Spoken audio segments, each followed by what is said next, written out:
Peace, prosperity, and love, beautiful people. Welcome to Gracefully Imperfect, a podcast for the Black and African diaspora in material of socioeconomics, politics, religion, and so forth. The centrality of this podcast is immersive empathy, introspection, deep thought, soul-serving conversation and communication, all in the light of unlocking the keys to vulnerability and transformation. During our time together, we will engage in topics related to mental and spiritual health experiences, the intersectionality of mental health and creativity, identity and culture, and any and all things related to healing from trauma, gathering insights, cultivating a deep sense of knowing, and repairing soul wounds. In the essence of communal love and collective consciousness, let us open our minds, lighten our hearts, settle our spirit, access soul intelligence, and affirm the richness of our humanity. Peace, love, and blessings in abundance to all of you. It is Brother KD, and I am so grateful to be back here on Gracefully Imperfect, where we are unlocking the keys to transformation and vulnerability, one conversation at a time. I want to check in with all of you and ask, how is your spirit over this last week? With the geopolitical context, the crisis of the geopolitical context getting more and more extreme, getting more and more destructive, dangerous, ridden with death and genocide. I just want to check in because I know that pain and suffering on one side of the globe is not isolated to that one side of the globe. So how is your spirit? And what can you do if your spirit is restricted, if it's dark, if it's sluggish, if it's tired, if it's exhausted, if it's angry? What can you do to be more present with it? Confront and address what it is that's creating the distress. I will tell you that my spirit lately has been confused, disgruntled. I have been extremely frustrated.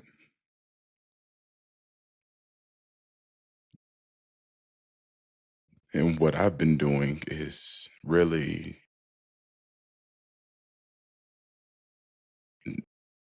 being very intentional about looking at and facing the sources that are creating this dispiritedness. And I do that through meditation, still contemplation, and running. Running has become my primary therapeutic vehicle. Don't matter what kind of run it is, a sprint, an endurance run, a tempo run, doesn't matter. I have found so much comfort and so much cathartic effect from running. I can get into that another time. But I want to really just center you all. So go and please. That doesn't mean to stop feeling what you're feeling. Don't compartmentalize it. Don't suppress it. Face it. And face it in a way where you can actually allow it to pass through. So maybe sitting in a room with the candle lit, with lights off is not it. Maybe it is taking a walk in your favorite park, walk in your neighborhood. Maybe it is just getting into your car, turning on your favorite tunes, putting the windows up, putting on the AC because it's hot, and just singing and screaming. Maybe it is just dancing, swimming, walking along the beach shoreline, anywhere where you can get the utmost clarity. Not all the answers, clearness and clarity. I want you to know that it's not your physical body. It's not just a physical body, that it is also a harnesser of energy. And so use your consciousness to work through, process, value, understand that energy. All right. Right on. Um, Again, it's an honor to be here. And I also want to highlight that eventually some of the content will become paid for paid subscribers. Now, until then, everything is still free. So please enjoy. Please enjoy. I really would like to keep this free.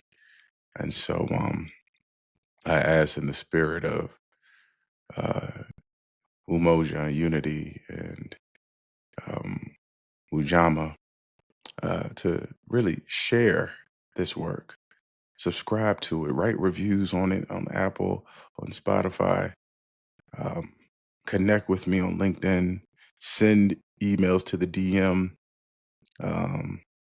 Send emails to the email that's on the notes.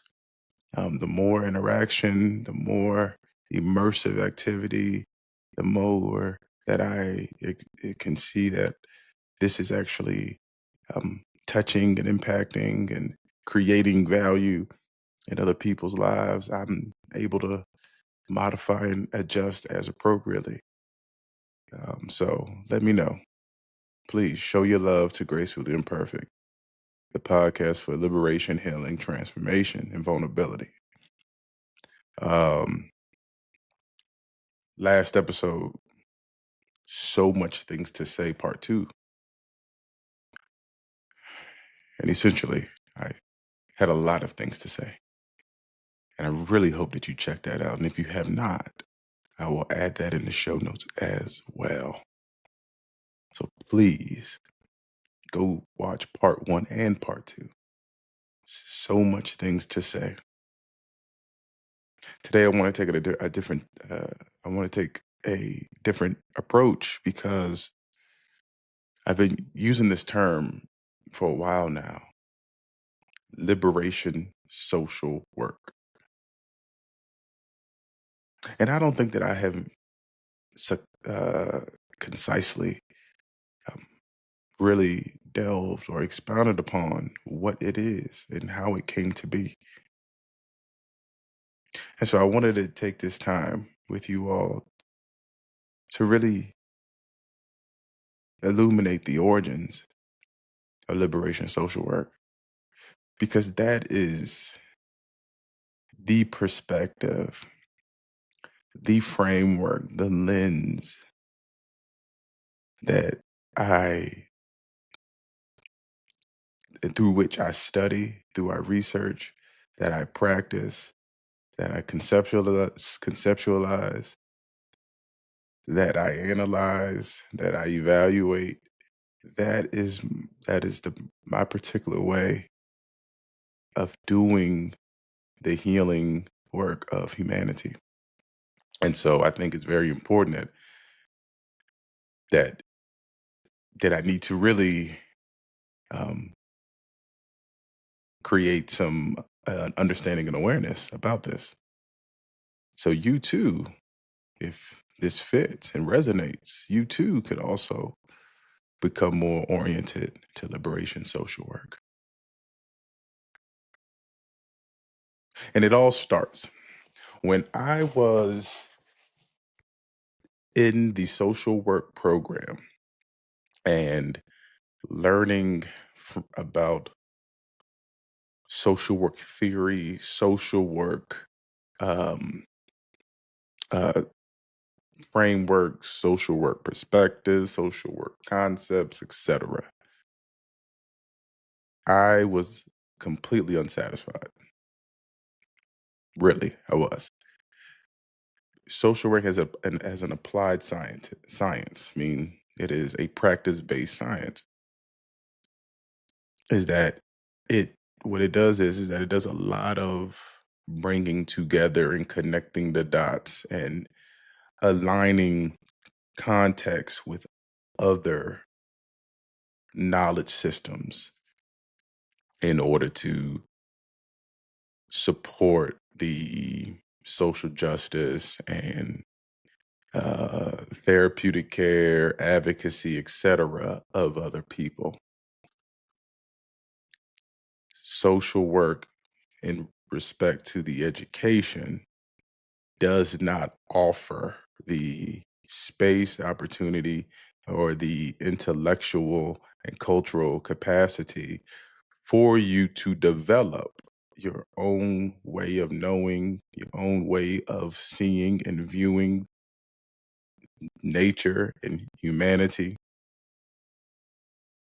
through your particular cultural orientation and lens. And because it didn't do that, and here I am,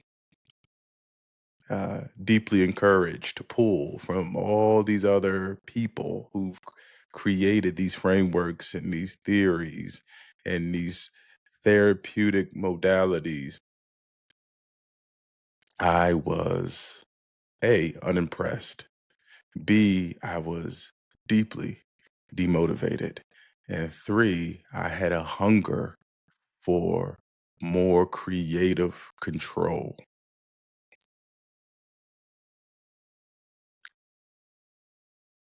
Around this time, um, eh, I was doing a bunch of research, um, reading, studying of African psychology, of African centeredness, of African centered consciousness.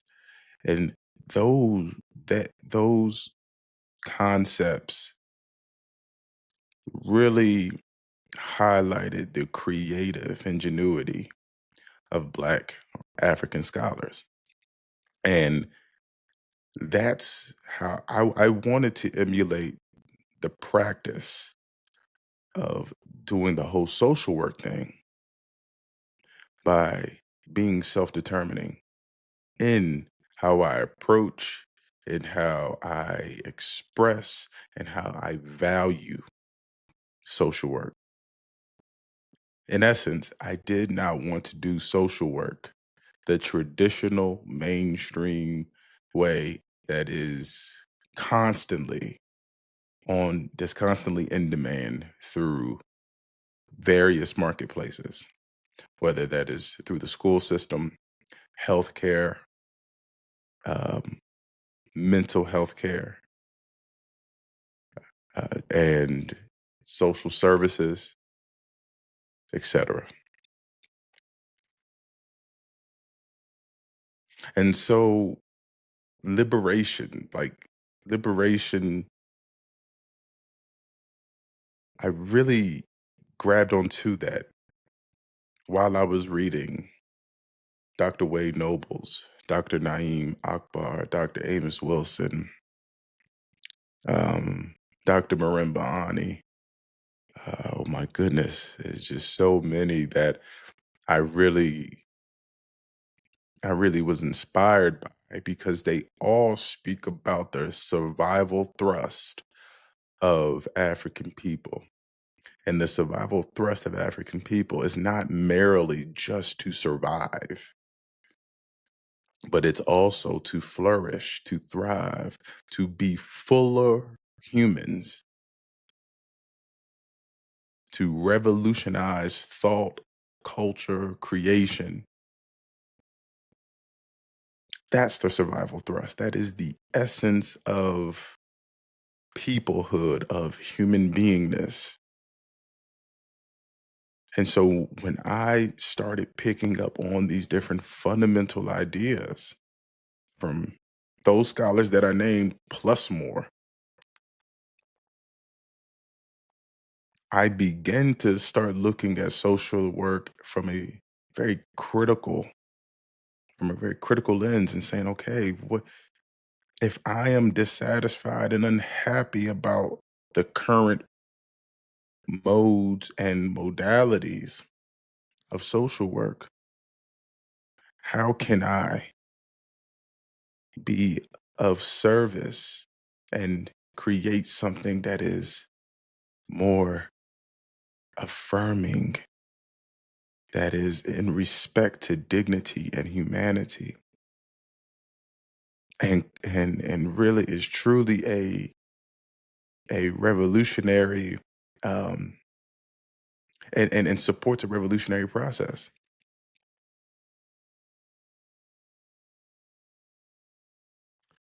Didn't know what to do, but I kept asking questions and I kept reading and I kept researching. I really did. I came across, I came across um, a bunch of a bunch of I came across some particular healing modalities. One into created by Dr. Frederick Phillips, and the other um, optimal conceptual theory or optimal conceptual psychology, Dr. Linda Myers. Into is extremely spiritual. It centers the spirituality and the spiritual essence of peoplehood. And its core tenets is harmony, balance, order, etc. To what end, right? Well, into aims or believes that health and wellness is an integrative concept. It is a holistic concept. It is about being able to fine tune, of first off, identify the disharmony in all systems of life, all contexts of life, relationships, work, neighborhood, community, internal, intra-group, intergroup, etc. And it's to really, really, really understand and live by the notions that a human is a spirit in physical form. On Right? So it changes how you interact and changes your relational dynamics. And it also changes your perception of self and of people and of nature. Because then you start looking at yourself as a spirit, meaning that you are guided by divine powers and divine energy that is unseen, that's immaterial, that's ethereal, and that we all possess some capability and some degree of mastery of being able to connect our spiritual energies with other people and vice versa. And I'm like, wow, that's liberating. Optimal conceptual theory really focuses on the identification, the understanding, and the reconstruction of a worldview system, an optimal worldview system. And a worldview system is, according to the theory, is that it is the basis. It is the basis for human interaction, engagement, and activity. It is conceptual, it is your conceptual universe that helps you uh, regulate, direct, and guide consciousness and behavior.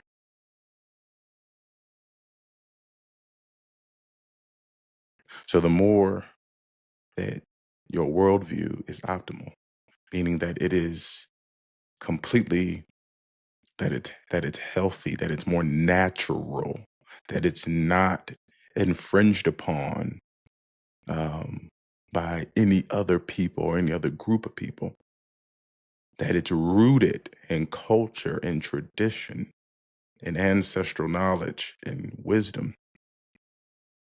It's not somebody else's. It comes from you and yours. So that in itself becomes a liberating process, a liberating act, a political liberating process of getting your worldview system refined, restructured, and reconstituted back to your ancestral self,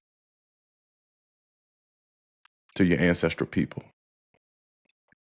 And so all of that, took all of that. And I said, okay, I'm going to start just writing about liberation social work. And one of the first things that I wrote about was just, I gave not an operational definition, but I just gave a conceptual look at liberation. And I said that liberation is the process of purging and untethering the soul, freeing from alien consciousness and the power bases that stagnate and delimit the illumination of the soul and the expansiveness of social and cultural consciousness. Its means and aims are predicated on a human life enhancing paradigm supported by dignity affirming values and informed and expressed by particular cultural orientations. And that first line, it is the process of purging and untethering the soul, freeing from alien consciousness. A lot of what social work does is help people move through systems of injustices, systems of inequity, of disparity, of unfair treatment. The social worker is there to be a buffer, a mediator, a navigator, a guide, an advocate. And even though that them being in those spaces and places are very much crucial and needed, what is not happening is helping that person and their systems of continuity, the people that are part of their community and family support system, is is not being a part of an active and engaging process to understand what are their conceptual and ideological foundations. Because you're not going to understand behavior, personality, any of that if you don't understand how the consciousness is being informed and inspired. And so it becomes this practical approach of solving problems that reflect the current circumstance and conditions of a people. Need a job, at risk of becoming homeless or houseless,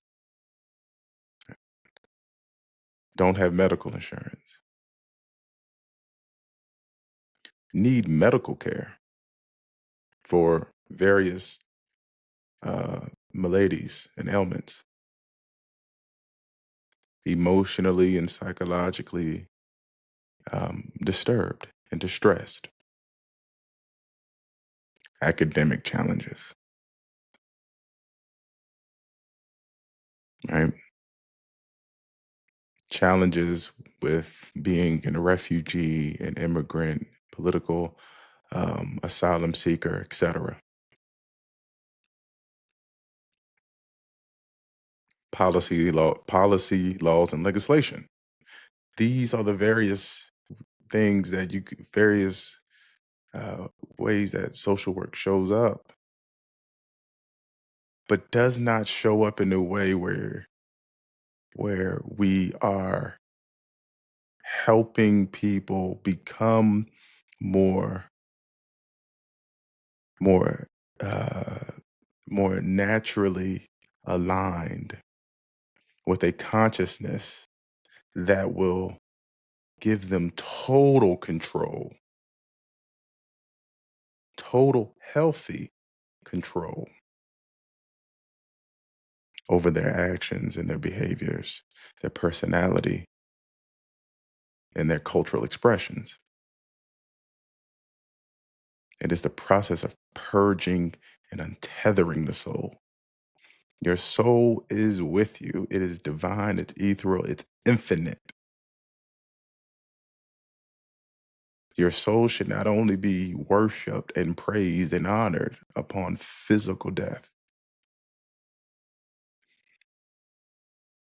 And the more that we realize that liberation is more than just a physical freedom, I can do what I want, when I want, how I want, and with whom I want to. It is more than that. We have been living under tyranny and terror, degradation, subjugation for over 400 years here in the Americas. Your consciousness has been influenced and manipulated, exploited, and imposed upon by Euro American power structures. You may feel liberated. The context of your life might show that there is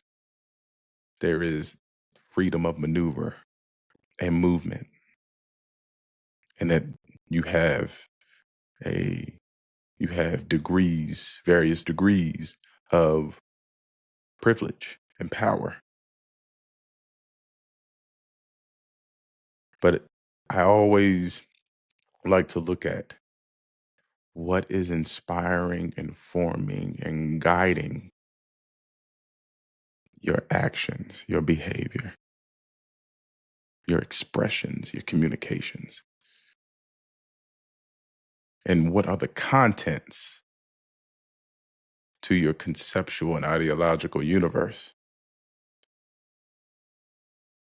and what is the source of it. So liberation starts there.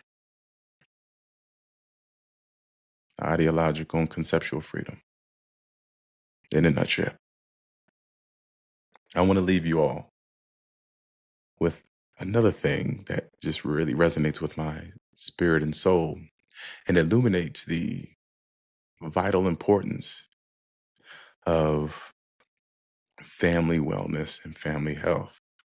Liberation means nothing for the individual if the family, the community, the culture is not also l- going through a process of liberation.